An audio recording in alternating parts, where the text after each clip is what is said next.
Dacă spunem toamnă, spunem neapărat dovleac. Însă, cum coacem dovleacul pentru a fi perfect copt de fiecare dată? Ei bine, astăzi vreau să vă arăt cât este de simplu să coacem dovleac, astfel încât să fie bine copt, delicios și să-l putem folosi atât la deserturi cât și în preparate sărate.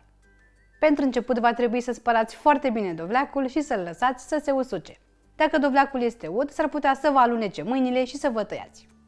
Apoi, cu un cuțit mare și bine ascuțit, va trebui să tăiați extremitățile.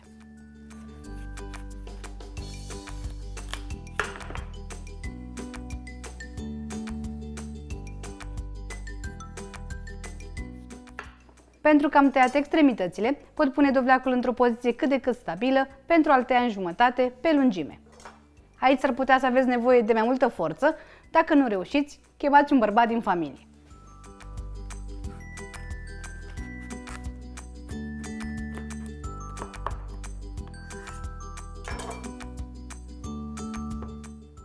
După ce l-ați tăiat în jumătate, cam așa va arăta interiorul, iar acum va trebui să scăpăm de aceste semințe. Cum facem asta? Luăm pur și simplu o lingură și cu ea vom înlătura toată partea aceasta buretoasă.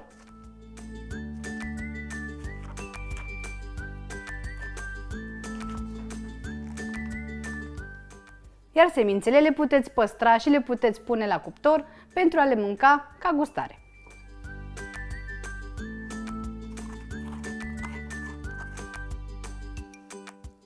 Odată curățat dovleacul, cam așa va trebui să arate.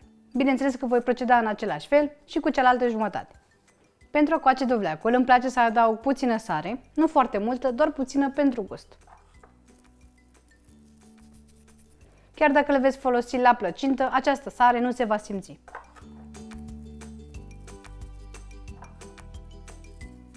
Și de fiecare dată prefer să coc dovleacul cu partea tăiată în jos.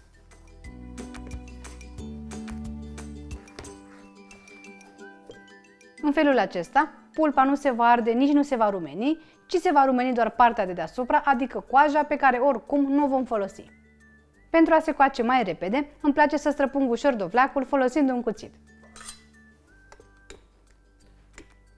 Mare grijă la degete pentru că vrem să rămânem cu toate 10.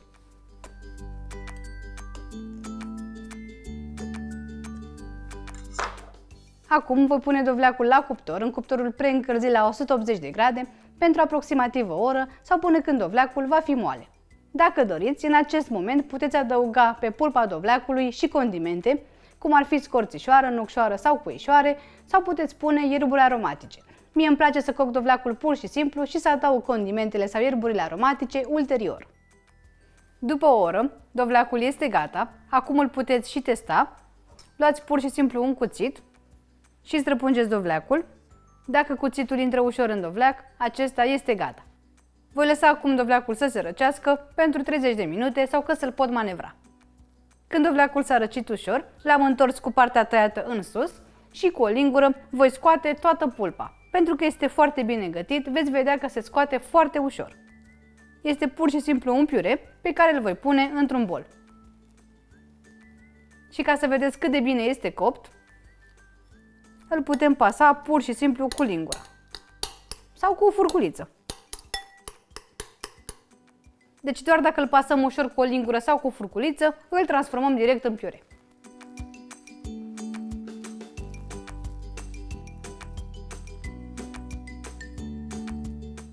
După ce ați terminat de înlăturat toată pulpa, această coajă crocantă se poate mânca. Mie îmi place foarte mult, însă dacă nu doriți, o puteți și arunca. Opțional, puteți pune dovleacul copt într-un blender sau într-un robot de bucătărie pentru a-l transforma într-un piure și mai fin. Dacă nu doriți să-l transformați într-un piure foarte fin, puteți lăsa dovleacul așa cum este și îl puteți folosi la nevoie.